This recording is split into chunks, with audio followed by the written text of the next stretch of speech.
in 2018, when the Home Office began keeping records of the number of Channel crossings, fewer than 300 people have made the perilous journey across the Channel during the entire year. This year, nearly 36,000 people have attempted it, and today a substantial landmark was passed. Since those records began nearly 7 years ago, more than 150,000 people have now arrived in the UK in small boats. Of that number, 407 people arrived yesterday and 451 came on Christmas Day. Sky's Amelia Harper is here with more. Amelia. Well, it appears that Christmas hasn't deterred people from making that dangerous crossing across the Channel to try to reach the UK, and we are expecting that to rise again as we head into 2025. And here we have a graph depicting the arrivals for migrants crossing the Channel since 2018. This was when, as you said, the records began. We have years here along the bottom and the numbers upon the left where I'm standing. Let's start at 2018, and you can see the number is so small, it barely even registers. There were just 299 people. Let's move now to 2019, climbs to over 1,800.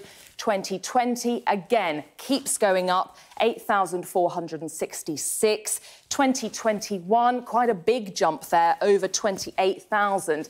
And then we get here to 2022. This was a record year, mainly driven, Matt, by Albanian nationals, people coming from Albania, and it led the government to strike a deal with their government to try to curb the numbers of people coming over.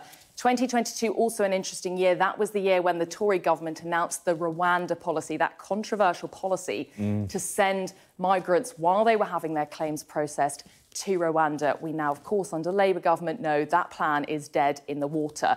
Goes down again in 2023 and up again this year to over 35,000. That red bar there indicating when the Labour government took over, their plan, they say, is to smash the gangs. They want to tackle the people who are causing this issue. But let's now go into our next graph, which shows the nationalities of people who are arriving. Of course, we've got the nationalities along the bottom, the numbers along the side here. We can see Iran. Iranians make up the largest proportion of people arriving in small boats. Then people from Afghanistan, Iraq, Albania, Syria. And as I said, of course, it was interesting in 2022 when we had that jump of people coming from Albania, perhaps why that bar is quite so high. And this year, really, Matt, has been the most deadly year for migrant crossings. Around 50 people have sadly lost their lives trying to make this journey. And as we can see in these numbers, these bar charts show, this is an issue of political significance. It's been difficult for governments of all colours to tackle. And as we head into 2025, I think that's going to continue. Amelia, thank you very much indeed.